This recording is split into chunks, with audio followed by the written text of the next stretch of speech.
ഷഹീദ് കൂടിയുണ്ട്. ഷഹീദ്, കേൾക്കാമെങ്കിൽ ഇപ്പോൾ നേരത്തെ സർക്കാർ സ്വീകരിച്ച അപകടത്തിന് ശേഷമുള്ള നടപടികളെക്കുറിച്ചാണ് ഞാൻ പറഞ്ഞത്. ഇപ്പോൾ മുഖ്യമന്ത്രി അവിടെ നേരിട്ടെത്തിയ സാഹചര്യത്തിൽ ഇനിയിപ്പോൾ അവലോകന യോഗം ഉൾപ്പെടെ എന്തൊക്കെ ഉണ്ടാകാനാണ് സാധ്യത? ഏതൊക്കെ പ്രധാനപ്പെട്ട ഉദ്യോഗസ്ഥരുടെ കമ്പനിയുടെ പ്രതിനിധികളുമുണ്ടോ?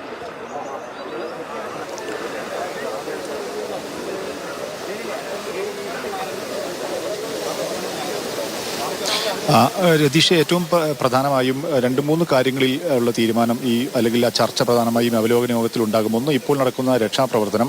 അത് 5 പേരെയാണ് ഇപ്പോൾ കമ്പനിയുടെ കണക്ക് പ്രകാരം കണ്ടെത്താനുള്ളത്. ആ 5 പേരെ കണ്ടെത്താൻ വേണ്ടി ഇപ്പോൾ നടക്കുന്ന തിരച്ചിൽ, അതിൻ്റെ ഭാവി നീക്കങ്ങൾ, ഏതെങ്കിലും തരത്തിലുള്ള കൂടുതൽ സംവിധാനങ്ങൾ ഇവിടേക്ക് കൊണ്ടുവരേണ്ടതുണ്ടോ? ഈ വലിയ ഒപ്പം തന്നെയാണ് ഈ അപകടം എങ്ങനെയാണ് സംഭവിച്ചത് എന്നത് സംബന്ധിച്ച കാര്യം. ഈ കമ്പനി ഒക്കെ ഇപ്പോൾ വിശദീകരിക്കുന്നത് കൈ കഴുകുന്ന ഒരു വിശദീകരണം കമ്പനിയുടെ ഭാഗത്ത് നിന്ന് ഉണ്ടാകുന്നുണ്ട്. അതായത് തങ്ങളുടെ എല്ലാ ചട്ടങ്ങളും പാലിച്ചാണ് ഈ നിർമ്മാണ പ്രവർത്തനം നടത്തിയത്, തങ്ങളുടെ ഭാഗത്തുനിന്ന് വീഴ്ച ഉണ്ടായിട്ടില്ല എന്ന് പറയുന്നുണ്ട്. പക്ഷേ ഇങ്ങനെ വലിയ പാറയ്ക്ക് താഴെ ഈ വെള്ളം ഒഴുകി വരുന്നത്, സ്വാഭാവികമായുള്ള നീരൊഴുക്ക് ഒരു കോൺക്രീറ്റ് അല്ലെങ്കിൽ ഒരു സിമന്റ് വാൾ ഉപയോഗിച്ച് തടഞ്ഞു നിർത്താൻ കമ്പനി നടത്തിയ ഒരു ശ്രമമാണ് ഈ രീതിയിൽ വലിയ ഈ മണ്ണ് ഒലിപ്പിലേക്കും ഈ പാറ ഒക്കെ തകരുന്ന രീതിയിലേക്ക്, പൊട്ടുന്ന രീതിയിലേക്ക് വന്നിട്ടുള്ളത് എന്നുള്ള ഒരു ആരോപണമാണ് ഇപ്പോൾ എല്ലാവരും ചൂണ്ടിക്കാണിക്കുന്നത്. അങ്ങനെ എങ്കിൽ എവിടെയാണ് നിർമ്മാണവുമായി ബന്ധപ്പെട്ട് വന്നിരിക്കുന്ന അശാസ്ത്രീയമായ അല്ലെങ്കിൽ ഈ രീതിയിലുള്ള ഒരു പ്രവർത്തനം, വീഴ്ച എവിടെയെങ്കിലും സംഭവിച്ചിട്ടുണ്ടോ എന്നുള്ള കാര്യം പരിശോധിക്കേണ്ടതുണ്ട്.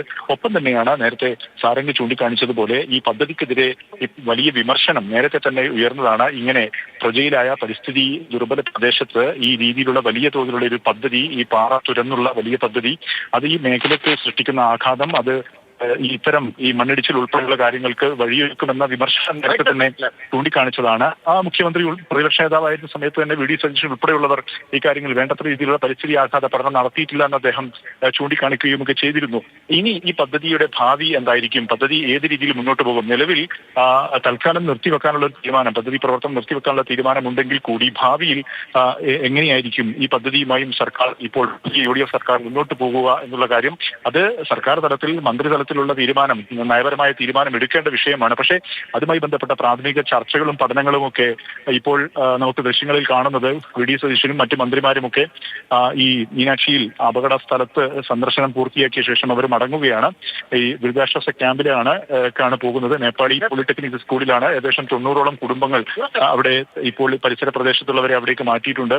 അവരുമായി അവിടെ ക്യാമ്പിലേക്കാണ് പോകുന്നത്. ഈ പരിസര പ്രദേശത്ത് താമസിക്കുന്നവരെ മാറ്റി പാർപ്പിക്കാനുള്ള ചില കാരണങ്ങളുമുണ്ട്. കാരണം ഈ കൂട്ടിയിട്ടിരിക്കുന്ന വലിയ നിമിഷവും എന്നൊരു ആശങ്കയുണ്ട്. അതിന് താഴെയൊക്കെ എസ്റ്റേറ്റിലെ മീനാക്ഷി എസ്റ്റേറ്റിലെ തൊഴിലാളികൾ താമസിക്കുന്ന ലയങ്ങളുണ്ട്. അവിടെയുള്ളവരൊക്കെയാണ് മാറ്റിയിട്ടുള്ളത്. അതുകൊണ്ട് തന്നെ ആ ക്യാമ്പിലേക്ക് അദ്ദേഹം പോകുന്നുണ്ട്.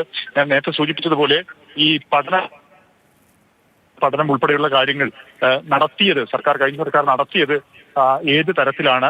ഇനി കൂടുതൽ പഠനം നടത്തേണ്ടതുണ്ടോ? അങ്ങനെ പഠനം നടത്തിയ ശേഷമായിരിക്കുമോ പദ്ധതിയുമായി ഇനി മുന്നോട്ട് പോവുക?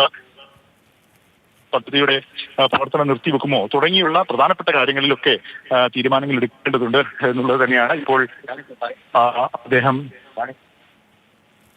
മുഖ്യമന്ത്രി ഇവിടുന്ന് മടങ്ങുന്ന ദൃശ്യങ്ങൾ നമ്മൾ കാണുന്നുണ്ട്. മാധ്യമങ്ങളോട് ഈ സമയത്ത് ഇവിടെ നിന്ന് കേരളത്തിലാണ് നേരത്തെ അറിയിച്ചിരുന്നത്.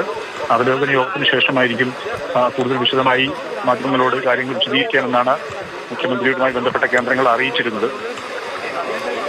മുഖ്യമന്ത്രി വി ഡി സതീശൻ ദുരന്ത മേഖല സന്ദർശിച്ചു, നേരിട്ട് കാര്യങ്ങൾ വിലയിരുത്തുകയാണ്. പ്രതിപക്ഷ നേതാവായിരുന്നപ്പോൾ പാരിസ്ഥിതിക ആശങ്ക ഈ പദ്ധതിയുമായി ബന്ധപ്പെട്ട് വി ഡി സതീശൻ പ്രകടിപ്പിച്ചതാണ്. അക്കാര്യം ഉൾപ്പെടെ വീണ്ടും പരിശോധിക്കും പുതിയ സർക്കാർ വന്ന പശ്ചാത്തലത്തിൽ എന്ന കാര്യം അദ്ദേഹം വ്യക്തമാക്കുകയും ചെയ്തതാണ്. കഴിഞ്ഞ സർക്കാരിൻ്റെ കാലത്താണ് കേന്ദ്ര വനം പരിസ്ഥിതി മന്ത്രാലയം MOEFCC പദ്ധതിക്ക് പരിസ്ഥിതി അനുമതി നൽകിയത്. പ്രദേശത്തിൻ്റെ പരിസ്ഥിതിലോല സാഹചര്യം ഉൾപ്പെടെ പരിഗണിച്ചുകൊണ്ടാണ് അന്ന് പരിസ്ഥിതി മന്ത്രാലയം പദ്ധതിക്ക് അനുമതി നൽകിയത്. പക്ഷേ കർശനമായ ചില നിർദ്ദേശങ്ങൾ എൻവയോൺമെൻ്റൽ ക്ലിയറൻസ് നൽകുമ്പോൾ വനം പരിസ്ഥിതി മന്ത്രാലയം മുന്നോട്ട് വച്ചിരുന്നു. ആ നിർദ്ദേശങ്ങൾ പാലിക്കപ്പെട്ടിട്ടുണ്ടോ എന്നാണ് പ്രധാനമായി ഇപ്പോൾ പരിശോധിക്കപ്പെടാൻ പോകുന്നത്. ശാസ്ത്രീയമായിരിക്കണം മണ്ണ് നീക്കം എന്തായിരുന്നു അതിൽ ഒരു നിബന്ധന. തുരങ്കം ഉണ്ടാക്കുമ്പോൾ പുറത്തു വരുന്ന മണ്ണ് അത് നിശ്ചിത സുരക്ഷിത സ്ഥലങ്ങളിൽ നിക്ഷേപിക്കണം എന്തായിരുന്നു ഏറ്റവും പ്രധാനപ്പെട്ടൊരു നിർദ്ദേശം ഉണ്ടായിരുന്നത്. ഒലിച്ചു പോകാതിരിക്കാൻ ഭിത്തി കെട്ടുകയും മഴവെള്ളം വഴിതെറ്റാതിരിക്കാൻ പ്രത്യേക സംവിധാനങ്ങൾ ഒരുക്കണം എന്നടക്കമുള്ള നിർദ്ദേശങ്ങൾ വനം പരിസ്ഥിതി മന്ത്രാലയത്തിൻ്റെ അനുമതിയുടെ ഭാഗമായി മുന്നോട്ട് വച്ചിരുന്നതാണ്. നിർമ്മാണത്തിനായി ഉപയോഗിക്കുന്ന വനഭൂമിക്ക് പുറത്തേക്ക് ഒരു കാരണവശാലും നിർമ്മാണ പ്രവർത്തനങ്ങൾ വ്യാപിക്കാൻ പാടില്ല. തുരങ്ക നിർമ്മാണം വഴി പ്രദേശത്തെ ജലസ്രോതസ്സുകൾക്കോ നീരുറവകൾക്കോ തടസ്സമുണ്ടാകാൻ പാടില്ല. അങ്ങനെ ജലം വറ്റിപ്പോകുന്ന സ്ഥിതി എവിടെയെങ്കിലും ഉണ്ടായാൽ അതിനുള്ള പരിഹാരം കൂടി പദ്ധതിയുടെ ഭാഗമായി കാണണം എന്നതും വനംപരിസ്ഥിതി മന്ത്രാലയത്തിന്റെ നിർദ്ദേശത്തിൽ ഉണ്ടായിരുന്നു. അങ്ങനെ നിരവധി നിർദ്ദേശങ്ങളുണ്ടായിരുന്നു. ഇപ്പോൾ നിർമ്മാണ സ്ഥലത്ത് അത്യാധുനികമായ മുൻകരുതൽ സംവിധാനങ്ങൾ, മണ്ണിടിച്ചിൽ മുന്നറിയിപ്പ് സംവിധാനങ്ങൾ ഉൾപ്പെടെ നിർബന്ധമായും ഉണ്ടാകണം എന്നടക്കമുള്ള വ്യവസ്ഥകൾ വനംപരിസ്ഥിതി മന്ത്രാലയത്തിന്റെ നിർദ്ദേശത്തിൽ ഉണ്ടായിരുന്നു. ഇപ്പോൾ ഈ അപകട മേഖല സന്ദർശിച്ചതിന് ശേഷം മുഖ്യമന്ത്രി വി ഡി സതീശൻ അവിടെ നിന്ന് പോവുകയാണ്.